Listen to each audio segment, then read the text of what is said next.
কিছু অতি সুফি সাহেব আলেম আছেন, অতি সুফি চোরের লক্ষণ। কিছু অতি সুফি আলেম আছেন, তাদেরকে এবার বলি, বউটারে পলিথিন দিয়ে পেঁচাইয়া মুরগির খোপের ভিতরে ঢুকাইয়া একটা তালা দিয়া তার নাম বানাইছে পর্দা। আরে তুমি কোন জায়গার বুজুর্গ? 3 দিনের বৈরাগী, ভাতে রেখো অন্য। আমার নবী মোহাম্মদ রাসূলুল্লাহ কি তোমার থেকে বুজুর্গ কম ছিল? নবীজি অভিযানে গেছে, বউদেরকে নিয়ে গেছে, যুদ্ধের ময়দানে রাসূল বউদেরকে নিয়ে গেছে। তুমি 1 বছরের ভিতরে বউটার একদিন একটু ঢাকা শহরে পদ্মার পর একটু আনন্দ করে ঘুরাইতে পারলা না, তুমি খালি খোপের ভিতরে ঢুকাইয়া তালা দাও। আরে বেটা, তোমার বউ খারাপ হবেই। তুমি সুফি সাহেব হইছো, বুজুর্গ।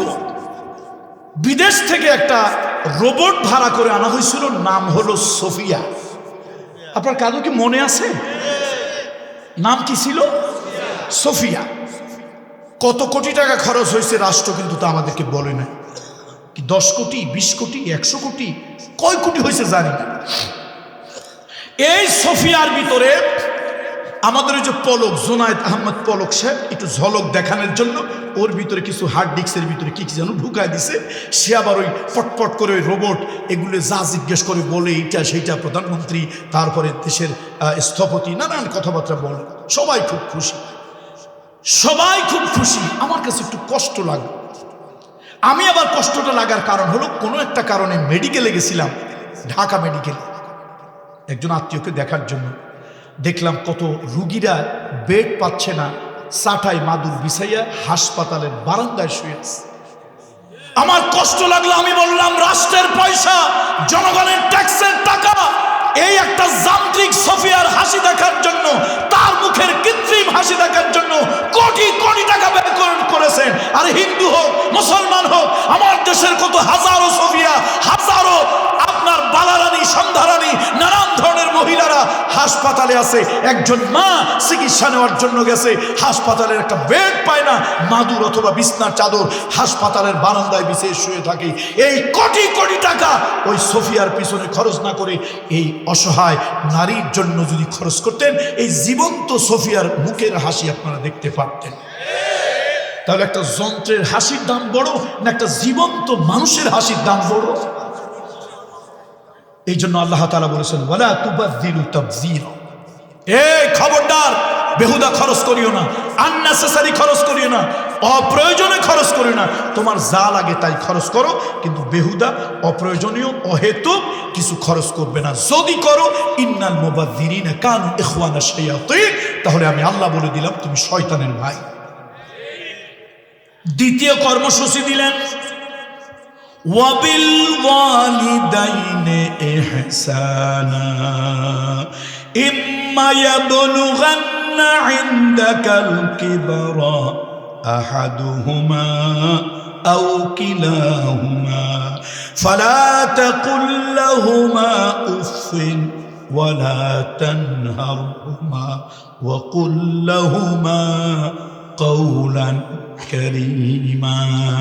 আল্লাহ বলেন, ও দুনিয়ার মানুষ, সুন্দর মানুষ তৈরির জন্য, কল্যাণময় রাষ্ট্র তৈরির জন্য আমি আল্লাহ তাআলা 14 দফা কর্মসূচি আমার হাবিবকে মেরাজে নিলাম, আরশের মেহমান বানাইলাম, জান্নাত জাহান্নাম দেখাইলাম, ইল্লিন সিজ্জিন দেখাইলাম, বাইতুল মুকাদ্দাসে সব পয়গম্বরের রূহ হাজির করলাম।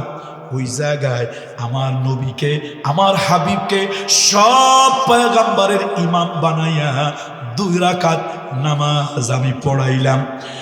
আমার হাবিব যখন মক্কায় ফিরে এলো, আমার হাবিবকে একটা কল্যাণময় জাতি করার জন্য, চরিত্রবান জাতি গঠন করার জন্য, কল্যাণময় একটা রাষ্ট্রের জন্য আমি আল্লাহ তাআলা 14 দফা কর্মসূচি নিলাম। প্রথম দফা আমি আল্লাহ আমার জন্য রাখলাম, ইবাদত করবে আমি আল্লাহর, বন্দেগী করবে আমি আল্লাহর, গোলামি করবে আমি আল্লাহর, মাথা নত করবে আমি আল্লাহর কাছে, সেজদা দেবে আমি আল্লাহর কাছে, চাইবে আমি আল্লাহর কাছে। ও পর্দালের মায়েরা, ওগো আমার কলিজার টুকরা মা বোনেরা, তোমাদেরকে বলি, মা, কোন পীরের মাজারে যাবা না, কোনো পীরের কাছে কিছু চাইবা না, জটওয়ালা সটওয়ালার কাছে চাইবা না। মা গো, টেকের হাটের আল্লাহর ওলির সন্তান হিসাবে আমি বলে যাই গো মা, আমার কথা মিথ্যা নয়। তোমার যদি কিছু প্রয়োজন হয় তুমি সুন্দর করে উজু করো, সুন্নত তরিকায় উজু করো, এবার ঘরের কোনায় যায় নামাজ বিছাও, 2 রাকাত সালাতুল হাজত নামাজে দাঁড়াও। তুমি যত বড় বিপদ পড়ো, তুমি যত বড় মুসিবতে পড়ো, ওয়াদাল্লাহি হক, বলেন ওয়াদাল্লাহি হক, আমার আল্লাহর ওয়াদা সত্য। আমার আল্লাহ ওয়াদা করছে, ইউনূস নবীকে যেরকম বিপদ থেকে উদ্ধার করেছে, ফাস্তাজাবনা লাহু ওয়া নাজ্জাইনাহু মিনাল গাম্মি ওয়া কাযালিকা নুনজিল মুমিনিন। আমার আল্লাহর ওয়াদা হক। আল্লাহ কয় কিয়ামত পর্যন্ত আমার বান্দা বান্দি বিপদে আপদে বালা মুসিবতে রোগ শোক গজবের ভিতরে আমার বান্দা বান্দি যদি পড়ে যায় আর নামাজে সেজদায় আমি আল্লাহকে যদি ডাক দেয়, আল্লাহ, একটু ডাকেন না, চিকন না, মোটা মোটা মোটা মোটা হবে, লফজে আল্লাহ মোটা হবে, বলেন না আল্লাহ। মজা লাগে না? মজা লাগে না? বলেন না একটু আল্লাহ। ও আমার বান্দা বান্দি, বিপদে পড়ে গেছো, মুসিবতে পড়ে গেছো, সবার দরজা তোমার জন্য বন্ধ হয়ে গেছে, আমি আল্লাহর দরজা বন্ধ হয় নাই। লা তাকনাতু মির রাহমাতিল্লাহ, আমি আল্লাহর দরজা থেকে বঞ্চিত হইও না। সবার দরজা বন্ধ হয়েছে, সবাই দরজা বন্ধ করে দিয়েছে, সবাই তোমার তাড়ায় দিয়েছে, আমি আল্লাহর দরজা বন্ধ হয় নাই। তুমি আমার কাছে যাও, আমার কাছে চাও। বিপদে পড়েছো, মুসিবতে পড়েছো, টাকা লাগবে, রোগে আসো, শোকে আসো, গজবে আসো, আমি আল্লাহর কাছে চাও, আমি আল্লাহর কাছে বলো, আমি আল্লাহর কাছে বলো, আমি আল্লাহ তাআলা সব শুনি। তোমাকে ওইটা থেকে আমি আল্লাহ তাআলা উদ্ধার করে দেব। তাহলে কার কাছে চাইবো? এটা মনে থাকবে তো ইনশাআল্লাহ? মনে থাকবে তো? আল্লাহ কবুল করুন।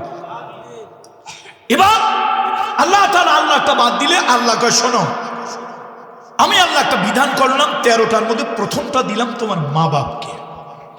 তার কারণটা কি? যার কারণে সিন্নি খাইলাম মোল্লা চিনলা না। এই দুনিয়া দেখছো মা বাপের কারণে। আমি আল্লাহ তোমার দুনিয়া দেখাইছি কার কারণে? মা বাপের কারণে। এই শোনো, আমি আল্লাহ তাআলা আমার পরে তোমার মা বাপের স্থান দিয়ে দিলাম। এ দেশের জনগণ চরিত্র ভালো করো। মা বাপ যাদের আছে, মা বাপ কালো হোক, মূর্খ হোক, অশিক্ষিত হোক, গরিব হোক, এমনকি আল্লাহ না করুন কাফের বেদিনও যদি হয়, খবরদার মা বাপ, মা বাপ ওয়াবিল ওয়ালিদাইনি ইহসান, মা বাবার সাথে ভালো করবে, ইহসান করবে, সদাচরণ করবে, উত্তম আচরণ করবে। এ যুবকেরা, কলিজার টুকরা যুবকেরা, মা বাপ বুড়ো হইলে মেজাজটা খিটখিটে হয়। এক কথা 4বার 5বার কয়, গুড়া আর বুড়া, বলেন গুড়া আর সমান। গুড়া এক কথা 5বার জিজ্ঞেস করে, আব্বা ওইটা কি? কয় ওটা কাউয়া। আব্বা ওইটা কি? ওইটা কাউয়া। আবার কয় আব্বা ওইটা কি? কাউয়া। বাপে কিন্তু ধমক দেয় না, 1বার 2বার 3বার বলছে, এবার ধরে মুখের মধ্যে একটা সুমা দিয়ে কয়, তুই এত জ্বালাস কে? মুখের মধ্যে একটা সুমা দিয়ে কয়, তুই এত জ্বালাস কে? ওটা কাউয়া, কা কা। তাহলে 4বার জিজ্ঞেস করছে, বাপে থাপড় দেয় না, কি দিছে? সুমা দিছে। হে সন্তান, আমাকে আমি বলি, আমাকে বলি, আপনাকে বলি না, আমাকে বলি, এ কামরুল ইসলাম সাইদ, তোমার বাপ মা তোমাকে যা করেছে, তুমি হাজার হও, এই ঋণ কোনোদিন শোধ করতে পারবে না। আবার বাপ হিসাবে আমি আমার সন্তানের জন্য যা করেছি, আমার সন্তান কশ্চিন গেল আমার ঋণ শোধ করতে পারবে না। সুতরাং বাবা মা যা করে সন্তান তা কোনোদিন ফিরাই দিতে পারে না। সন্তান যদি লুড়া হয়, খোড়া হয়, ল্যাংড়া হয়, বাপ মার চোখে পানি হয়, কলজায় পানি ঝরে। আর বাপ মা যদি বুড়া হয়, সন্তান দোয়া করে, হুজুর আমার আব্বাটা খুব খারাপ অবস্থায় আছে, দোয়া করেন আল্লাহ যেন তাড়াতাড়ি দুনিয়া থেকে নিয়ে নেয়। সন্তান খুড়া, লুলা, খোড়া, বয়রা, কানা, বাপ কিন্তু মরে যাক, আল্লাহ নিয়ে যাক, এই দোয়া করে না, হুজুর আমার সন্তানটার প্রতি আল্লাহ রহম করুক। কথা সত্য কি মিথ্যা বলেন? আপনি বলেন। সুতরাং বাপ যেভাবে সন্তানকে তাকায়, বাপ যেভাবে সন্তানকে দেখে, সন্তান কোশ্চিন কেন বাপকে ওইভাবে, মাকে ওইভাবে দেখতে পায়।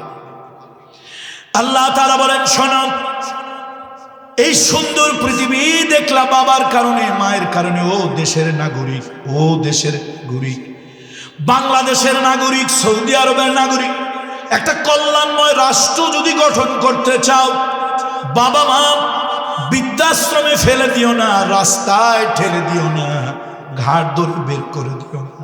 তোমার বুড়া সমান তোমার ছোট্ট বাচ্চাটা আইসক্রিম খাওয়ার জন্য কান্দে, 1000 বার বলো ঠান্ডার মধ্যে তোর টনসিল ব্যথা, আইসক্রিম খাস না, না ও আইসক্রিম খাবেই।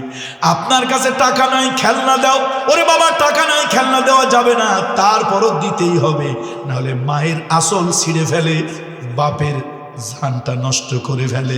তারপরও বাবা নিজের কাছে টাকা নাই, মা নিজের কাছে টাকা নাই, আর একজনের কাছে ধার করে তোমারে খেলনা কিনে দিয়েছে। এই আইসক্রিমে তোমার ক্ষতি হবে, 7 আপ, ফান্টা, পেপসি, মেরিন্ডা, কোলা খাইলে তোমার আরো ক্ষতি হবে। তুমি হাজারো বাবা বুঝায়, তুমি বোঝো না বাবার পকেটে পয়সা নাই, মায়ের আসলে টাকা নাই। তোমার কান্না মায়ের কলিজার ভিতরে শিলের মতো বিদ্ধ হয়, তোমার কান্না বাবার কলিজার মধ্যে ঢুকে যায় প্যারাকের মতো। বাবা তোমার আবদার মিটায়। ছোট্ট গুড়া যেরকম, ছোট্ট বাচ্চা যেরকম বোঝে না, যা চায় তাই দিতে হবে। বাবা মা বুড়া হয়ে গেলে এক কথা 2 বার কয়, খাইলে মনে থাকে না, এখন যা বলেছে একটু পরে মনে থাকে না।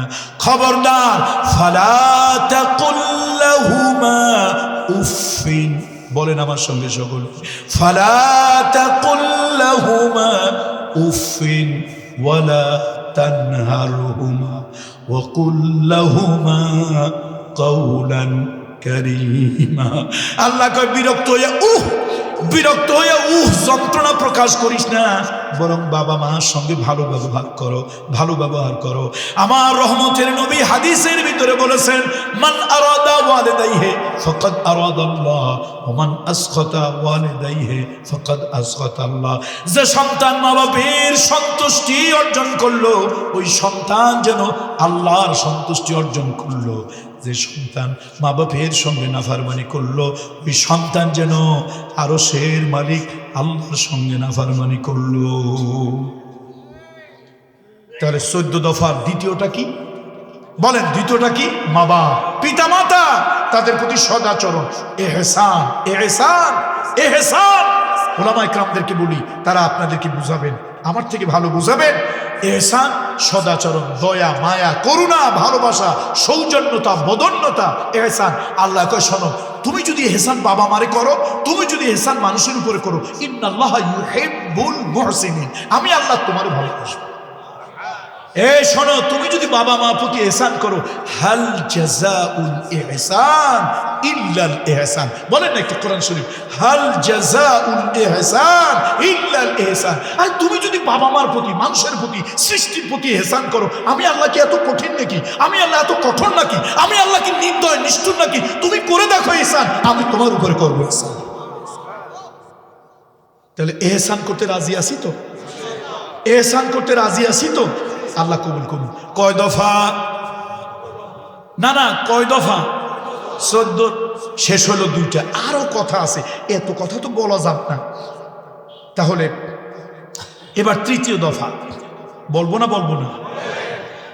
তৃতীয় দফা হলো ওয়াআতি যাল কুরবা হাক্কাহু ওয়াল মিসকিন ওয়া ইবনাস সাবিল।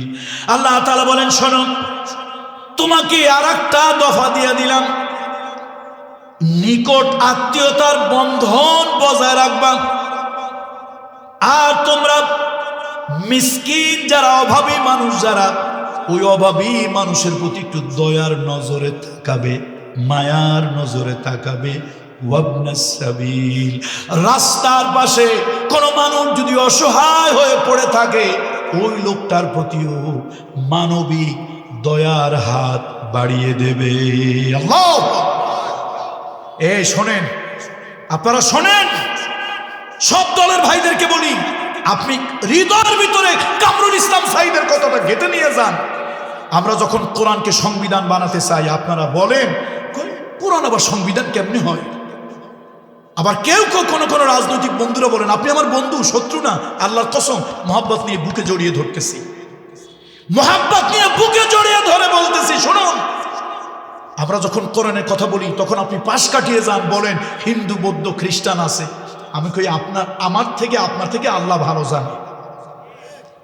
শরিয়াতের বিধান যখন আল্লাহ দিয়েছে শুধু মুসলমানের জন্য দিয়েছে, মানবিক বিধান আল্লাহ যখন দিয়েছে দুনিয়ার সব মানুষের জন্য দিয়েছে।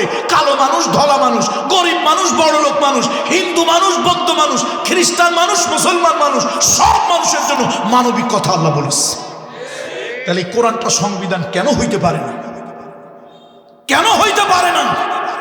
আর কোরআন সংবিধানের কথা বললেই আপনারা ফতোয়া দেন, হুজুর আপনারা নামাজ কালাম পড়বেন, রাজনীতি ফাজনীতি করবেন। আরে বাবা, মুফতি সাহেব কোথা থেকে আসবে এত বড় ফতোয়া? কোরআন হবে সংবিধান। কোন দফায় আসি মনে আছে না ভুলে গেছেন? হ্যাঁ, তৃতীয় দফা। তৃতীয় দফার কাজ কি? তৃতীয় দফার কাজ হলো রক্তের সম্পর্ক ছিন্ন করা যাবে না। রক্তের সম্পর্ক ছিন্ন হয় এই মিরাসি কিছু জায়গা জমি নিয়ে। মিরাসি জায়গা জমি না, মুসলমান জায়গা বড় না ভাই বড়, জায়গা বড় না বোন বড়, জায়গা বড় না চাচা বড়, জায়গা বড় না ফুফু বড়। খবরদার, এই সম্পর্কগুলো তুমি যদি ছিন্ন করো, আল্লাহর কোরআন হাতে নিয়ে বললাম আল্লাহর আরশের সম্পর্ক তোমার সাথে ছিন্ন হয়ে যাবে। ভাই বড় ধন রক্তের বধনে, যদিও দুশ্মন হয় ধন দৌলতের কারণে। আজকের ওয়াজ শোনার পরে ভাইকে কিছু দিতে পারেন বা না পারেন বুকে জড়িয়ে ধরবেন, কিছু দিতে পারেন বা না পারেন চাচার কাছে যাবেন, বাপের গন্ধটা চাচার কাছ থেকে নিবেন। আজকের এই ওয়াজ শোনার পরে কিছু দিতে পারেন বা না পারেন মজলুম সম্পর্ক ফুফুর খোঁজ নিবেন, ফুফুর কাছে যাবেন। আপনি মনে করছেন 13 হাত একটা পাগড়ি মাথায় দিয়ে একেবারে বেহেশতে চলে যাবেন? কেউ কেউ আবার একটু নামাজে ভালো করে কপালের দাগ ঘষায়, দাগ আছে নামাজে, কপালের দাগ আছে, ছুটে যাবে। আল্লাহ কয় লাইসাল বিররান তুয়াল্লু ওয়ুজুহাকুম কিবালাল মাশরিকি ওয়াল মাগরিব। এই সেজদা দিয়া তুমি মনে মনে ভাবছো বেহেশতে চলে যাবে, বেহেশত আমার ফেরেশতারা তোমারে গোলাইয়া খাওয়াবে। মানবিক চরিত্র ভালো হওয়া দরকার না দরকার না? এবার বোধহয় চরের লোক আমার উপর একটু নারাজ হয়েছে। জমি বড় না ভাই বড়? সম্পর্ক রাখবেন। যদি ভাইয়ের কিছু খানো বুকে জড়াই ধরবেন, ভাই তুই আমার ভাই, এক মা বাপের পেটের না, তোর ভাই, আমি খাইলাম আর আমার বাচ্চা কাচ্চা তোর বাচ্চা কাচ্চা খাইলাম, তুই আমার সাথে সম্পর্ক ছিন্ন করবি কেন? তুই আমার ভাই। এমনকি সৎ ভাইও যদি হয়, বাপ তো একটা।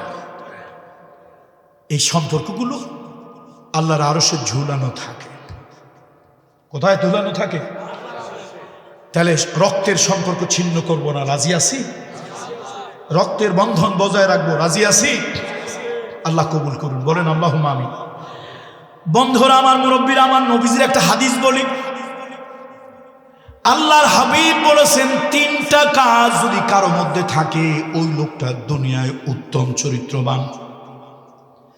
ফেরেশতারা বলে দুনিয়ায় তুমি ভালো মানুষ। কয়টা কাজ? কয়টা?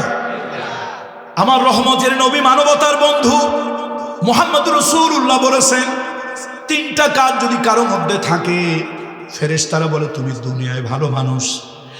আর কিয়ামতে আখিরাতে আদালতে, কিয়ামতে আখিরাতে আদালতে ওই লোকটার মিজানের পাল্লা ভারী হয়ে যাবে, মিজানের পাল্লা ভারী হয়ে যাবে। 3টা আমল। একটা হলো তাসিলমান কতাক, তাসিলমান কতাক ওয়া তুতি মান হারামাক ওয়া তুফু আম্মান যালামাক। তোমার সাথে আপন যে রক্তের সম্পর্ক, যারা তোমার সাথে ছিন্ন করেছে, তোমার ভাই, তোমার বোন, তোমার চাচা, তোমার ফুফু, তোমার মামা, তোমার খালা, রক্তের এই সম্পর্কগুলো যদি তোমার সাথে সম্পর্ক ছিন্ন করে থাকে, ও আমার উম্মত, তুমি চেষ্টা করো ওই সম্পর্কটা জোড়া লাগানোর জন্য। আল্লাহু আকবার। কে বলতেছে? কে বলতেছে? আল্লাহ রাসূল রহমতের নবী বলতেছে তুমি চেষ্টা করো তাসিল, তাসিল মান কতাক, তোমার সঙ্গে যে ছিন্ন করেছে তার সাথে তুমি জোড়া লাগাও। তুরতি আম্মান তুরফু আম্মান যালামাক ওয়া তুরতি মান হারামাক। তোমার যে বঞ্চিত করেছে, একদিন তোমার ঘরে বাচ্চা কাচ্চাগুলি কাঁদে, তোমার ঘরে অভাব, 2 কেজি চাউলের জন্য গেছিলা, নিমক হারাম আত্মীয় 2 কেজি চাউল দেয় নাই। তোমার বিবি অসুস্থ, মাত্র 1000 টাকা লাগবে ডাক্তার দেখাইতে, ওষুধ আনতে। তুমি একজনের কাছে হাত পাচ্ছিলা, ভাই 15 দিনের জন্য একটা 1000 টাকা দে। 1000 টাকা তার কাছে আছে, দেয় নাই। এরকম দু একটা নাফরমান আছে না নাই? তোমার দেয় নাই। আমার রহমতের নবী, দয়ার নবী, মায়ার নবী বলেন, ওই লোকটা একদিন তোমার কাছে হাত পাচ্ছে, হয়তো 2 কেজি চাউলের জন্য, 5000 টাকার জন্য, অথবা অন্য কোনো একটা কারণেই আজকে তোমার কাছে সাহায্য নেওয়ার জন্য আসে। তোমার কলিজার মধ্যে দাউ দাউ করে আগুন জ্বলে গেছে। তোর কাছে একদিন হাত পেতেছিলাম, তুই আমারে বঞ্চিত করেছিলি। আমার রহমতের নবী, দয়ার নবী, মদিনার নবী বলেন, শোনো, বুকের উপর একটা পাথর চাপা দাও, ওই দিনের কথাটা ভুলে যাও, ওই দিনের কথা তুমি ভুলে যাও। আজকে তারে খালি হাতে ফিরাই দিও না। যা পারো আজকে কিছু হলেও তার হাতে তুমি তুলে দাও। কয়টা কাজ করলে ফেরেশতারা কি বলবে? ফেরেশতারা বলবে, তুমি ভালো মানুষ, তুমি ভালো মানুষ। আমাদের দেশে কত সন্ডা পান্ডা গুন্ডা ভালো মানুষ, ওই লোকটা খুব ভালো, 1 নম্বর গুন্ডা। ফেরেশতা বলবে তুমি ভালো মানুষ। আর কিয়ামতের দিন তোমার মিজানের পাল্লা কি হবে? ভারী হয়ে যাবে। কয় আমল? 2টা বলছি। এবার তৃতীয়টা হলো তুরফু আম্মান যালামাক। কিছু লোক ক্ষমতা পাইয়া আরে বাহাদুরি, মারামারি, ধরাধরি করে। উরি বাবা, দুনিয়ায় যাত্রা হয়, জুয়া হয়, ক্যাসিনো হয়, প্রস্টিটিউশন হয়, এগুলো বাধা নাই। ওয়াজ মাহফিল করলে কিছু নেতাদের মাথার মধ্যে আসমান ঠাডা পড়ে, আল্লাহর আসমান ভাঙ্গা পড়ে। এই ওয়াজ মাহফিল করতে গেলে খালি অনুমতির জন্য দৌড়াইতে হয়। কত জুতা ক্ষয় হয়েছে এই একটা ওয়াজ মাহফিল করাইতে গিয়ে, হয় নাই? কোথায় আজকে তারা? ও সামদুরা কোথায়? শোনো, নবীজির হাদিস আমরা মানি। তোমরা যতগুলি জুলুম করেছো, যতগুলি আলেমকে নির্যাতন করেছো, যত আলেমদেরকে ফাঁসি দিয়েছো, যত আলেমকে চাকরি হারা করেছো, যত আলেমের উপরে মানসিক নির্যাতন করেছো, তার 16 ভাগের 1 ভাগ যদি আমরা করতাম, দেশে রক্তের বন্যা বয়ে যেত। নবীজি বলেছে তুরফু আম্মান যালামাক, ওই জালেমদেরকে পারলে ক্ষমা করে দাও। তোমার দুনিয়ায় তোমাকে ফেরেশতারা বলবে তুমি ভালো মানুষ, আখেরাতে তোমার মিজানের পাল্লা ভারী হয়েছে। ইউসুফ আলাইহিস সালাম, অনেক লম্বা ঘটনা। ইউসুফ আলাইহিস সালাম 10 জন লোক আসছে। মিন আইনা আনতুম, তোমরা কোথা থেকে আসছো? কয় আসছি আমরা কোথা থেকে? কেনান থেকে। হুজুর শোনেন, বাদশা শোনেন, আমাদের বাবা নবী, বাবার বাবা দাদা নবী, দাদার বাবা নবী। ইউসুফ আলাইহিস সালাম তো বুঝে গেছে কি।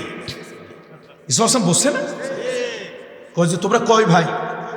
হুজুর আমরা তো ভাই 11 জন, 12 জন আর কি, 11 ভাই। তো এখানে আসছো তো 10 জন, একজন বাড়িতে, তো বাড়িতে একজন থাকলে তারপর তো একজন কম। হুজুর কি বলবো, ভাই একটা ছিল, এত চোর, এত হাত খারাপ, এত স্বভাব খারাপ, খালি পলায়, এইটা চুরি ওইটা চুরি। কার কাছে বলবো? দেখছেন? আচ্ছা বলেন, হাসেন না, বলেন আপনার অথবা আমার এরকম একটা ক্ষমতা আছে, আপনার আমার হাতে পুলিশ আছে, আর্মি আছে, গোয়েন্দা আছে, এরকম একটা কথা আপনার আমারে বললে আপনি আর আমি কি করতাম? বলতাম, এই আমার গোয়েন্দার হেড কোথায়, পুলিশের হেড কোথায়, আসো তো। এই সবগুলোর ঠ্যাং উপরে দিয়ে, মাথা নিচের দিকে দিয়ে এরে এরকম রিমান্ডে রাখো 3 দিন 7 দিন পর্যন্ত, বাপের নাম কি এটা যেন ব্রেনে না আসে, এরকম ভাবে একটু টর্চার করো। দেখেন ইউসুফ আলাইহিস সালাম ভাইদের সামনে পর্দাটা খুললেন। তাফসীরে জালালাইনের হাসি আসছে, পর্দাটা খুলে ভাইদের সামনে গিয়ে বললেন, দেখো এতক্ষণ যার ব্যাপারে তোমরা জুলুম করলে, কথার জুলুম, জিব্বার জুলুম করলে, আমি সেই ইউসুফ। আল্লাহ তাআলা আমাকে এই মিশরের সঙ্গে, আমি প্রথমে এই দেশের খাদ্য অর্থ পরিকল্পনা মন্ত্রী ছিলাম, দেশের বাদশা, সে একটা বেড সিট একটা দীর্ঘমেয়াদী অসুস্থতার দিকে যাচ্ছে, সে একটা দলিল লিখলো, উইল লিখলো যে আমি যদি দীর্ঘমেয়াদী বিছানায় শুয়ে পড়ি আর উঠতে না পারি অথবা যদি মারা যায়, তো আমার মন্ত্রী পরিষদের ভিতরে ইয়াং অ্যান্ড এনার্জেটিক, শক্তিশালী এবং উদ্যমী ওই যে ইউসুফ, এই ছেলেটা হবে দেশের বাদশাহ। এখন সবাইকে হারিয়ে আমাদের কারো কপাল খুললো না। আর কেউ কেউ কারে বুঝছি কাঁসা খুলতে সময় লাগে, কপাল খুলতে সময় লাগে না, এসবের তো কপাল খুলে গেছে। দেখেন আল্লাহর কি কাম, এই উইল করার কয়দিন পরে লোকটা শেষ। এখন ওই দলিল অনুযায়ী, উইল অনুযায়ী দেশের সম্রাট, বাদশাহ, রাজা, প্রেসিডেন্টকে ইউসুফ আলাইহিস সালাম আগে ছিল প্রভাবশালী মন্ত্রী, এখন হয়েছে বাদশাহ। ভাইরা তার কাছে এসে গল্প করে, কয় ভাই একটা ছিল 11 ভাই, এক ভাই বাড়ি আছে, 10 ভাই আসছি, আর একটা ভাই ছিল হুজুর এটা পরিচয় দেই না। বাদশাহ ওটা পরিচয় দেয় না, কেন দেয় না? ভাইটা বড় খারাপ, হাতের দোষ, খালি চুরি করতো, খালি পালায় যেত, এই সেই। আহার ইউসুফ আলাইহিস সালাম পর্দাটা সরে তাদের সামনে গিয়ে কয়, দেখো তোমরা আমার বিরুদ্ধে যা করলে, আজকে আমি পারি কড়াই গন্ডায় জুলুমের এই বদলা নিতে। আমার যখন তোমরা কুয়ার মধ্যে গায়াবাতিল জুববে, অব্যবহৃত কুয়ার মধ্যে ফেলছিলাম, আমি কিন্তু কড়াই গন্ডায় তার জবাব নিতে পারতাম। যাও, সব ব্যথা আমার কলজায় চাপা রেখে আমি তোমাদেরকে মাফ করে দিলাম। তাহলে আমাদের কি যেন কাকু, কাদের কাকু বলছিল না, আমি এটা খারাপ ওইরকম ভাষা ব্যবহার করব না, কাকু বলছিল দেশের পট পরিবর্তন হলে নাকি লক্ষ লক্ষ লোক মারা যাবে। তার 16 ভাগ না, 20 ভাগ না, 10 ভাগ না, 100 ভাগের 1 ভাগ হচ্ছে। শোনেন, ইংরেজিতে বলে টিট ফর টেট, আরবিতে বলে কামা তাদিনু তুদান। আমি বড় কষ্টে বলি এই ঘটনা যেদিন ঘটে তার আগের রাতেও ঘরে ঘুমাতে পারি নাই, 104 ডিগ্রি জ্বর নিয়ে। ভাই আমরা কি অস্ত্র চালাই, ডাকাতি করি, চুরি করি, বিদেশে টাকা পাচার করি? আমরা মানুষকে কোরআনের কথা বলি, অপরাধ শুধু একটু, অন্যরা সুবহানাল্লাহর ফজিলত, কদু খাওয়ার ফজিলতের ওয়াজ করে। আমরা কোরআনটা যে সংবিধান, এটা বাস্তবে জনগণকে বুঝাই দিই। এ শুধু এতটুকু অপরাধ, সে অপরাধের কারণে 2টা-5টা লোক নিয়ে বসতে পারি নাই। জালিমেরা অত্যাচার জুলুম করেছো, কোথায় আজকে সেই জালিম? পৃথিবীর ইতিহাসে 1000 বছরের ভিতরে 1000 ইয়ার্স কোন দেশের প্রধানমন্ত্রী, মন্ত্রী পরিষদ, কনস্টিটিউয়েন্সির 333 জন পার্লামেন্টারিয়ান, জাতীয় মসজিদের খতিব সহ একসাথে পালিয়ে গিয়েছে। আল্লাহর কসম, পৃথিবীর ইতিহাসে 1000 বছরের ভিতরে এরকম ঘটনা ঘটে না। কত বছর? 1000 বছরের ভিতরে 1000 ইয়ার্স এরকম ঘটনা নাই। ভাই কে কোন দল করে আমার শত্রু না বন্ধু, এটা ইসলাম। এটা কি বলেন? কাউকে দূরে সরিয়ে দেওয়া, কাউকে আঘাত করে হার্ট করে দূরে সরিয়ে দেওয়া, এটা ইসলাম না। আমি শুধু বলবো, এই কথাগুলি বলতাম না, একটু রিয়ালাইজ করেন, একটু মনের ভিতরে চিন্তা করেন, আপনি যা করেছেন আপনার জায়গায় আমার কি করা উচিত ছিল, কিন্তু আমি সেটা করিনি, যা হোক, সম্পর্ক রাখবো তো কার সাথে? রক্তের সম্পর্ক, নারীর সম্পর্কদের সাথে, মিসকিন। এবার নবীজির একটা হাদিস বলি, কথা শেষ করি। আল্লাহ নবী বলেছেন, আস-সাঈ আলাল আরমিলাতে ওয়াল মিসকিন কাল মুজাহিদ ফি সাবিলিল্লাহ। তুমি যদি কোনো গরিব মানুষের জন্য, তুমি যদি কোনো মিসকিনের জন্য, তুমি যদি কোনো অভাবী মানুষের জন্য এক মোটা নাইল নিয়া, এক তোড়া শাক নিয়া, একটা ঔষধ নিয়া, 10টা টাকা নিয়া, কোন গরিব মিসকিন কোন মানুষের জন্য যদি তুমি হাঁটা ধরো, হাঁটতে থাকো, আমার রহমতের নবী বলেছেন ফেরেশতারা লিখতে থাকে তুমি আল্লাহর রাস্তায় জিহাদে বের হয়ে গেছো। এই বলেন, এই কথা কি আমার না নবীজির? কামরুল ইসলাম সাইদের কথা নিয়ে এদিক সেদিক করবা, খবরদার। আল্লাহ নবীর কোনো কথা নিয়ে এদিক সেদিক করবা না। নবীজি বলেছে তুমি যদি কোনো মিসকিনের জন্য, এতিমের জন্য, গরিবের জন্য এবার আরেকটা নবীজি বলছে আও, এই রাবি যিনি তিনি হলেন সাফওয়ান বিন সুলাইম। সাফওয়ান বিন সুলাইম বলেছে, অথবা নবী কথাটা এটা বলছে, কাল্লাযী ইয়াসুমুন নাহারা ওয়া ইয়াকুমুল লাইল। তুমি যদি একটা গরিবের জন্য একটা ওষুধ নিয়ে 10 টাকার ওষুধ নিয়ে যাচ্ছ, এক কোড়া নাইল নিয়ে একটা গরিবরে দিতে যাচ্ছ, একটু সুরবা ঝোল এক বাটি নিয়ে একটা গরিব মিসকিনকে দিতে যাচ্ছ, ফেরেশতারা লিখতেছে তুমি আল্লাহর রাস্তায় জিহাদে বের হইছো। অথবা তুমি সারা দিন রোজা রাখলে, সারা রাত জেগে ইবাদত করলে যে সওয়াব হইতো, ওই সওয়াব ফেরেশতারা তোমার আমলে লিখতে থাকে। তাহলে গরিব মিসকিন এদের প্রতি দয়া করব না এদের ঘৃণা করব? 2-3 বছরই বলছি, এবারও বলি, এই যে আপনারা একটা খারাপ কাজ করেন, অকাম করেন, অকাম, এই অকামটা করবেন না। আজকে আমার কাছে ওয়াদা করেন, আমি ছোট হইতে পারি কিন্তু মরহুম টেকেরাটের আল্লাহর ওলির একটা অযোগ্য সন্তান। আজকে আমার কাছে ওয়াদা করেন এই অকামটা করবেন না। মানুষ মারা গেলে কারা কারা খাওয়াননি আপনারা? যদি খাওয়ান নিষেধ করি না, নবীজি লানত করেছে রসুমের খাওয়ারকে। মানুষ মারা গেলে যদি খাওয়ান তো শুধু গরিব আর মিসকিনকে খাওয়াবে। চেয়ারম্যান সাহেবের দাওয়াত দিয়েন, আমারে দাওয়াত দিয়েন, মৌলানা সাহেবের দাওয়াত দিয়েন, সুন্নত সুন্নত সুন্নত, গুনাহ নাই। এমনকি একসাথে দোকানদারি করেন, এই দোকানদার ভাইরা পাশাপাশি দোকানদারি করো, তুমি মুসলমান পাশে একটা হিন্দু, সৌজন্য বজায় রাখার জন্য, মুআল্লাফাতুল কুলুব, হৃদয় জয় করার জন্য ওই হিন্দুরেও যদি দাওয়াত দিয়ে বাড়িতে খাওয়া, বন্ধু একসাথে তোর সাথে পাশাপাশি দোকানদারি করি, চল আজকে আমার বাড়িতে একটু ভালো পদ্মার ইলিশ, একটু সুন্দর মুরগি রান্না হয়েছে, চল, গুনাহ নাই। বলেন আল্লাহু আকবার। কি নাই? এর নাম ইসলাম, এর নাম ইসলাম। কি সুন্দর ধর্ম, কি মানবিক, কি যৌক্তিক। আল্লাহু আকবার। ইসলাম দিয়ে আল্লাহ আমাদেরকে ধন্য করেছে। একসাথে চাকরি করেন স্কুলে, একসাথে চাকরি করেন কলেজে, বন্ধুরে দাওয়াত দেন, 5টা বন্ধুরে দাওয়াত দিচ্ছেন, 2টা বন্ধু অমুসলিম, তারে সৌজন্য সৌহার্দ্য দাওয়াত দেন, দাওয়াত করে খাওয়ান, আল্লাহর কসম গুনাহ হবে না, বরং সওয়াবই হবে। জীবন চলার সাথী তারা, জীবন চলার পথের সাথী তারা। কিন্তু একটা কথা বলে যাই, আজকে ওয়াদা করেন এই কাজটা করবো না। কামরুল ইসলাম সাইদ ছোট মানুষ, কিন্তু ওয়াদা করেন করবো না। জিদ মনে যতদিন বাঁচি, কেউ খুশি হোক বেজার হয় হোক, কেউ যদি মারা যায়, মাইয়েতের জন্য যে খাবার খাওয়াবো শুধুমাত্র গরিব আর মিসকিনকে খাওয়াবার, কাউকে নয়। ওয়াদা করতেছেন? যারা ওয়াদা করবেন ইমানদারের হাত তুলবেন, কোন মুনাফিক হাত তুলবেন না। কি হাত তো তুলতেছে নাকি?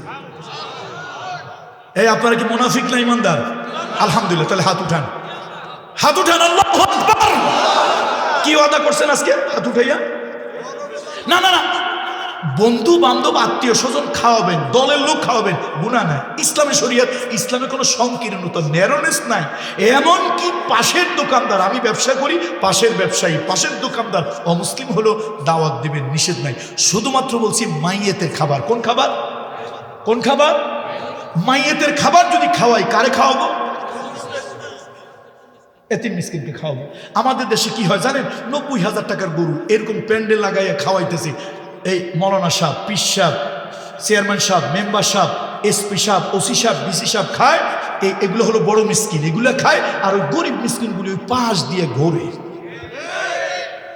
এই মিসকিনগুলির খাওয়া হইলে ওই মিসকিনগুলি ভাগ পাবে, না হলে খাওয়া না হইলে পাবে না।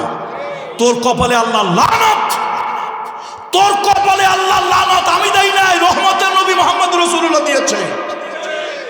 সুতরাং মাইয়েতের খাবার কার জন্য? বলেন, মাইয়েতের খাবার কার জন্য? শুধু এতিম না, মিসকিন, গরিব, অসহায়, এদের জন্য। প্রেসিডেন্টের খাওয়ান, গুনাহ নাই। আমার দাওয়াত দিয়ে খাওয়ায়েন, গুনাহ নাই। চেয়ারম্যান সাহেবের দাওয়াত দিয়ে খাওয়ায়েন, গুনাহ নাই। কোরআন হাদিস থেকে বলতেছি, সওয়াবই হবে, গুনাহ হবে না। কিন্তু যদি মাইয়েতের খাবার খাওয়ান, কোন খাবার? মৃত ব্যক্তির খাবার, তাহলে কারে খাওয়াবেন? অসহায় গরিব যারা, রাইট। দেখছেন, এরকম দুই একটা শ্রোতা দরকার, এদেরকে খাওয়াবেন, আল্লাহ খুশি হবে। আল্লাহ খুশি হবে, আরশের মালিক খুশি হবে। আল্লাহ কবুল করুন। আর বাড়াইতে পারতেছি না, আর বাড়ানো সম্ভব নয়। এরপরে ধন সম্পদের অপচয় না করা, এটা বলবো নাকি? শেষ। এবার আল্লাহ তাআলা বলেন, কয়টা বলছি? 3টা। চারটা। এবার আল্লাহ তাআলা বলেন অপচয় করিও না, ওয়ালা তুবাযযিরু তাবযীরা। পড়েন আমার সঙ্গে, ওয়ালা তুবাযযিরু তাবযীরা। আল্লাহ তাআলা বলেন খবরদার বান্দারে, ছেলের জন্য লাগে খরচ কর, বউয়ের জন্য লাগে খরচ কর, মাঝে মাঝে বউটারে নিয়ে একটু কক্সবাজারে ঘুরে আয়। আমি কিছু হুজুরদেরকে বলি, এবার আপনাদেরকে বললাম, আলেমদেরকে বলি, বলবো আলেমদেরকে একটু বলবো, আপনাদের পায়ে হাত দিয়ে বলি, আলেমরা আপনারা রাগ হইয়েন না। এই কিছু অতি সুফি সাহেব আলেম আছেন, অতি সুফি চোরের লক্ষণ। কিছু অতি সুফি আলেম আছেন, তাদেরকে এবার বলি, বউটারে পলিথিন দিয়ে পেঁচাইয়া মুরগির খোপের ভিতরে ঢুকাইয়া একটা তালা দিয়ে তার নাম বানাইছে পর্দা। আরে তুমি কোন জায়গার বুজুর্গ? 3 দিনের বৈরাগী, ভাতে রেখো অন্ন। আমার নবী মুহাম্মদ রাসূলুল্লাহ কি তোমার থেকে বুজুর্গ কম ছিল? নবীজি অভিযানে গেছে, বউদেরকে নিয়ে গেছে, যুদ্ধের ময়দানে রাসূল বউদেরকে নিয়ে গেছে। তুমি 1 বছরের ভিতরে বউটার একদিন একটু ঢাকা শহরে পদ্মার পারে একটু আনন্দ করে ঘুরাইতে পারলা না, তুমি খালি খোপের ভিতরে ঢুকাইয়া তালা দাও। আরে বেটা, তোমার বউ খারাপ হবে, তুমি সুবিশাপ হইছো, বুজুর্গ। নবীর থেকে আবার বড় বুজুর্গ কে? আমি জানি আমার কথার মধ্যে সমালোচনা হবে, হোক। রাসূলুল্লাহ থেকে বড় বুজুর্গ কেউ নেই। নবী যদি বউদেরকে মানসিক প্রশান্তি দেওয়ার জন্য একটু অভিযানে ঘুরতে বেড়াতে নিয়ে যেতে পারেন, আপনি আমি গেলে কি দোষ নাকি? নবী যা করছে যদি আপনি আমি করি, ওটা কি সুন্নত? ওটা কি? আর সুন্নতের আরেক নাম কি বলছিলাম? তাহলে সুযোগ পাইলে আপনারা আবার ইমামদেরকে বেতন কম দিয়েন। দুনিয়ার সব কাজ চলে, মসজিদে টাইলস চলে, ঝাড়বাতি, আগরবাতি, ফ্যান সব চলে, খালি এক জায়গা এসে গোটা দুনিয়া গরিব হয়ে যায়। ইমাম সাহেব, মুয়াজ্জিন সাহেব, খাদেম সাহেবের বেতন দিতে গেলে আল্লাহর আকাশটা ভাঙে কমিটির মাথার উপরে পড়ে, আল্লাহর আকাশটা ভাঙে পড়ে। এই কাজটা আপনারা করবেন না দয়া করে। কয় টাকা বেতন পায়?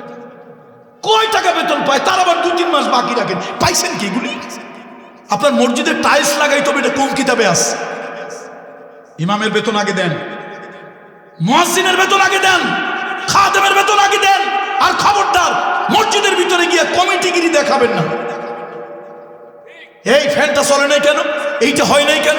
মসজিদে আদবের সাথে ঢুকবেন, আদবের সাথে কথা বলবেন। ইমাম সাহেব, হুজুর এইভাবে না হয়ে এইভাবে হইলে ভালো হয়। আবার কিছু বেয়াদব আছে, সারা সপ্তাহের মধ্যে নামাজ পড়তে যায় না, সপ্তাহে শুক্রবার দিন নামাজ পড়তে। ও শুক্কুরে নামাজ, ও কোন নামাজি? এখন শুক্কুরে নামাজি যে মসজিদে গেছে, লোকজন একটু চিনার লাগবে না যে আমি নামাজে গেছি, আমি কামরুল ইসলাম সাহিব শুক্কুরে নামাজ। এখন এলাকার কেউ দেখেই না আমার যে আমি মসজিদে যাই, একটু দেখার লাগে না? তো উঠে কয়, এই বাতিটা কেন জ্বালানো? এরকম জোরে বলছে, সবাই তাকে, ও আরে কামরুল ইসলাম সাহিব তো মসজিদে আসছে। ঠিক কিনা বলেন? তাহলে ওই বাতিটা যে জোর করে বলছে, এটা কি আসলে বাতি জ্বলছে ওইরকম জন্য বলছে না এতগুলো লোকের দেখানোর জন্য? উনি সপ্তাহে একদিন হইল মসজিদে, এরকম কমিটির লোকজন মসজিদে নিবেনই না, মসজিদ না চলুক তারপরও নিবেন না। ঠিক আছে তো? ঠিক আছে তো? তাহলে 4 নম্বরে কথা হলো ওয়ালা তুবাদদিলু তাবদীলা। বেহুদা খরচ, অপ্রয়োজনীয় খরচ করবে না। বউকে নিয়ে ঘুরতে যাও, বাচ্চাটার একটা কিছু কিনে দাও, ওদেরকে একটু আনন্দ বিনোদন দাও। ইসলামী শরীয়তে না, জায়েজ না, হারাম না। বিশ্বনবী নিজে তার স্ত্রীকে বিনোদন দিয়েছে। একবার লাঠি খেলা হচ্ছিল, আম্মা জান আয়েশা, ছোট মানুষ খালি এরকম লাভ দেয়। নবীজি কি করছে, দেওয়ালের পাশে দাঁড়াইয়া আয়েশারে পিছনে একটা কিছু দিছে, ওটার উপর দিয়ে উঠে নবীর ঘাড়ের উপর দিয়ে মুখ দিয়ে দেখতেছে। একদিন আবার রাতের বেলা বলছে, এই চলো আমরা একটু জ্যোৎস্না রাতে একটু ঘুরে আসি। তো ঘুরতেছে, ভোর মনটা একটু খুশি করার জন্য নবীজি বলতেছে, আচ্ছা একটা কাজ করি তো, আজকে আমরা দুইজন একটু দৌড়ের প্রতিযোগিতা করব। তো দৌড়ের প্রতিযোগিতা হয়েছে। আম্মা জান আয়েশা ছিলেন একটু হালকা পাতলা, সামাইলে 3 মিনিটের ভিতরে আসছে। আম্মা জান আয়েশা ভো করে একটা দৌড় মারছে, ওইটা ছুঁইতে হবে, আগে গিয়ে শুয়ে পড়ছে। এখন নবীজি তো গেছে একটু পরে, নবীর কয়, দেখছেন আপনারা যে আমি হারাই দিছি, আমি ফার্স্ট, আপনি লাড্ডু গুড্ডু। নবীজি কোনো কিছু কথা কয় নাই। কিছু কিছু ঠকে যাওয়ার মধ্যে মজা আছে। বলেন, কিছু কিছু ঠকে যাওয়ার মধ্যে কি আছে? এই নানা নাতি ঝগড়া লাগছে, হাসান হোসেন রাদিয়াল্লাহু তাআলা আনহুমা বলে, এই না না আপনি বড় না আমি বড়। নবীজি কয় আমি বড়। আরে না আমরা বড়। কেমনে বড় হইলা? আচ্ছা বলেন তো আপনার বাপের নাম কি? আব্দুল্লাহ। আমাদের বাপকে জানেন? বলো। আমাদের বাবা হলো নবীজির পালক পুত্র। আমাদের বাবা হলো সেই বাবা যার বিবাহের ফয়সালা আল্লাহ তাআলা করেছে। আমাদের বাবা হলো শেরে খোদা আলী, আল্লাহ তাআলা যারে বাঘ বানাইয়া কাফেরদের জন্য পাঠাইছে। আমাদের বাবা। আচ্ছা বলেন তো তাহলে আব্দুল্লাহ বড় না আমাদের বাবা বড়? নবী কয় তাহলে তো হিসাব করে দেখা যায় তোমাদের বাবাই বড়। আচ্ছা আপনার মা? আমার মা আমিনা। আচ্ছা সিনে কয়জন আমিনা? আর আমার মা খাতুনে জান্নাত সাইয়্যিদাতুন নিসা, জান্নাতে সকল নরমণীদের যিনি নেত্রী হবেন। আল্লাহ নবী যাকে কষ্ট দেয় নাই, নবী যারে এক মুহূর্ত না দেখলে টিকতে পারে না, আমার মা সেই ফাতিমাতুজ জোহরা। আপনার মা আমিনা, আমাদের মা ফাতিমা। বলেন তো মা বড় কারটা? নবীজিকে হিসাব করে দেখি তো তোমাদেরটা। নবীজি কয় তোমাদেরটা। আচ্ছা এবার বলেন আপনার নানার নাম কি? নবীজি কয় আমার নানার নাম আব্দুল ওয়াহাব আজ-জোহরি। তো আপনার নানারে কয়জন চিনেন? আমাদের নানারে কি চিনেন? আমাদের নানাকে কি চিনেন? ৮০ বছরের বুড়া যদি ঈমান নিয়ে আমার নানার উপরে একবার লা ইলাহা ইল্লাল্লাহু মুহাম্মাদুর রাসূলুল্লাহ বলে, মান ক্বালা লা ইলাহা ইল্লাল্লাহ গুফিরা লাহু মা তাকাদ্দামা মিন যামবিহি। ৮০ বছরের বুড়াও যদি ঈমান নিয়ে, ইখলাস নিয়ে, দিলের সহি নিয়ত নিয়ে আল্লাহর হাবিবের উপরে এই কালেমা পড়ে, ৮০ বছরের জিন্দেগির গুনাহ মাফ হয়ে যায়। আমার নানাকে চিনেন? নবীজি চুপ করে আসছে। আমার নানা হলো দো জাহানের বাদশাহ রহমাতুল লিল আলামিন মুহাম্মদুর রাসূলুল্লাহ। নবীজি এবার ঠিক থাকতে পারেন না। নবীজি এবার আর ঠিক থাকতে পারেন নাই। দুই চোখ দিয়ে অশ্রু এসে গেল। আবেগে দুজনকে জড়ায় ধরে বললেন, তোমরা জয়ী হয়েছো, আমি ঠকে গিয়েছি। এই ঠকার মধ্যে কি আছে বলেন তো? মজা আছে। কখনো কখনো হেরে যাবেন, বাচ্চাদের কাছে, বিবির কাছে হেরে যাবেন, এই হারার মধ্যে মজা আছে। তাহলে বাচ্চাদের জন্য, বিবির জন্য খরচ করবেন, ইসলাম নিষেধ করেন। শুধু ইসলাম বলছে বেহুদা, অপ্রয়োজনীয়, অহেতুক, আননেসেসারি খরচ করবেন। বলেন খরচ করবেন। আমি একটা কথা বলেছিলাম, গোয়েন্দারা আমার উপর খুব চটছে। আমি কিন্তু কোনো অযৌক্তিক কথা বলি নাই ভাই। বিদেশ থেকে একটা রোবট ভাড়া করে আনা হয়েছিল, নাম হলো সোফিয়া। আপনার কারো কি মনে আছে? নাম কি ছিল? সোফিয়া। কত কোটি টাকা খরচ হয়েছে রাষ্ট্র কিন্তু তা আমাদেরকে বলে না। কি 10 কোটি, 20 কোটি, 100 কোটি, কয় কোটি হয়েছে জানি না। এই সোফিয়ার ভিতরে আমাদের ওই যে পলক, জোনায়েদ আহমদ পলক সাহেব একটু ঝলক দেখানোর জন্য ওর ভিতরে কিছু হার্ড ডিস্কের ভিতরে কি যেন ঢুকায় দিছে। সে আবার ওই পটপট করে ওই রোবট এগুলো যা জিজ্ঞেস করে বলে, এইটা সেইটা, প্রধানমন্ত্রী, তারপরে দেশের স্থপতি, নানান কথাবার্তা বলে। সবাই খুব খুশি, সবাই খুব খুশি। আমার কাছে একটু কষ্ট লাগে। আমি আবার কষ্টটা লাগার কারণ হলো, কোনো একটা কারণে মেডিকেলে গেছিলাম, ঢাকা মেডিকেলে একজন আত্মীয়কে দেখার জন্য। দেখলাম কত রুগীরা বেড পাচ্ছে না, চাটাই মাদুর বিছাইয়া হাসপাতালের বারান্দায় শুয়ে আছে। আমার কষ্ট লাগলো। আমি বললাম, রাষ্ট্রের পয়সা, জনগণের ট্যাক্সের টাকা, এই একটা যান্ত্রিক সোফিয়ার হাসি দেখার জন্য, তার মুখের কৃত্রিম হাসি দেখার জন্য কোটি কোটি টাকা ব্যয় করেছেন। আর হিন্দু হোক, মুসলমান হোক, আমার দেশের কত হাজারো সোফিয়া, হাজারো আপনার বালারানী, সন্ধ্যারানী, নানান ধরনের মহিলারা হাসপাতালে আছে। একজন মা চিকিৎসা নেওয়ার জন্য গেছে, হাসপাতালের একটা বেড পায় না, মাদুর অথবা বিছনার চাদর হাসপাতালের বারান্দায় বিছিয়ে শুয়ে থাকে। এই কোটি কোটি টাকা ওই সোফিয়ার পিছনে খরচ না করে এই অসহায় নারীর জন্য যদি খরচ করতেন, এই জীবন্ত সোফিয়ার মুখের হাসি আপনারা দেখতে পারতেন। তাহলে একটা যন্ত্রের হাসির দাম বড় না একটা জীবন্ত মানুষের হাসির দাম বড়? এই জন্য আল্লাহ তাআলা বলেছেন, ওয়ালা তুবাযযিরু তাবযীরা। খবরদার, বেহুদা খরচ করিও না, আননেসেসারি খরচ করিও না, অপ্রয়োজনে খরচ করিও না। তোমার যা লাগে তাই খরচ করো, কিন্তু বেহুদা, অপ্রয়োজনীয়, অহেতুক কিছু খরচ করবে না। যদি করো ইন্নাল মুবাযযিরিনা কানু ইখওয়ানা শায়াতিন, তাহলে আমি আল্লাহ বলে দিলাম তুমি শয়তানের ভাই। এই জন্য যে কোনো খরচ, বিয়ে শাদী আপনাদের হয় না, প্রয়োজনে খরচ করেন, যদ্দুর লাগে করেন, অপ্রয়োজনীয় করেন না। 3 দিন 7 দিন বাতি জ্বালায় রাখতে হবে, মরিচা বাতি, এগুলোর কোনো প্রয়োজন। বরং ওই টাকাটা গ্রামের মেম্বারের সাথে, চেয়ারম্যানের সাথে কথা বলো, একটা কন্যা দায়গ্রস্ত মেয়ের বিবাহের দায়িত্ব আমি নিতে চাই। ওই টাকাটা ওই গরিব মেয়েটার বিবাহ, এলাকার 2 জন মুরব্বীকে নাও, এলাকার মেম্বারকে নাও, চেয়ারম্যানকে নাও, তাদেরকে নিয়ে ওই গরিব অসহায়টার বিয়ের ব্যবস্থাটা করে দাও। আমি ফতোয়া দিলাম, আরশের আজিমের মালিক তোমার উপরে খুশি হয়েছে। ডেকসেট, ওরে বাপরে, ডেকসেট তো আরেক যন্ত্রণা, ডেকসেট আরেক যন্ত্রণা। আমাদের শায়েখ আহমদুল্লাহ সাহেব গত কয়েকদিন আগে একটা কথা বলছেন, আমি এটার পক্ষে। শায়েখ আহমদুল্লাহ সাহেব নাম শুনছেন না? উনি একটা কথা বলেছেন, আমার কাছে এই কথাটা ভালো লাগছে। অন্য হুজুররা পছন্দ করুক বা না করুক, আমি করেছি। তিনি বলেছেন ওয়াজ মাহফিলে এরকম শব্দ দিয়া অন্য মানুষকে কষ্ট দেওয়া যাবে না। আমি এই কথাটা 100% সমর্থন করেছি, আমি এটার পক্ষে। রাত 2টা, 10টা, 11টা, 12টা পর্যন্ত ওয়াজ হবে, মাইকের যন্ত্রণায় অসুস্থ লোক ঘুমাতে পারবে না, হার্টের রোগী ঘুমাতে পারবে না। ওয়াজআলনা নাওমাকুম সুবাতা, আল্লাহ কইছে তোমাদের ঘুমকে আমি ক্লান্তির নিবারক বানিয়েছি। ঘুম হলো ইবাদত। আর সেই ঘুম বন্ধ করে রাত 2টা, 2:30 পর্যন্ত কিসের সাতার ওয়াজ? ওয়াজ হবে সর্বোচ্চ 9টা, 10টা পর্যন্ত। কথা ঠিক কিনা বলেন? আর অপ্রয়োজনীয় কোনো অতিরিক্ত মাইক, শব্দ, সাউন্ড এরকম দেওয়া যাবে না। মাহফিলের এলাকার ভিতরে মাইক থাকবে। আল্লাহ তাআলা আমাদের কথাগুলো পালন করার তৌফিক দান করুন। আল্লাহ তাআলা এই মাহফিলটাকে কবুল করে নিক, যাতে করে এই মাহফিলটা চলতে থাকে, চলমান থাকে। আমার আব্দুল কাদের ভাই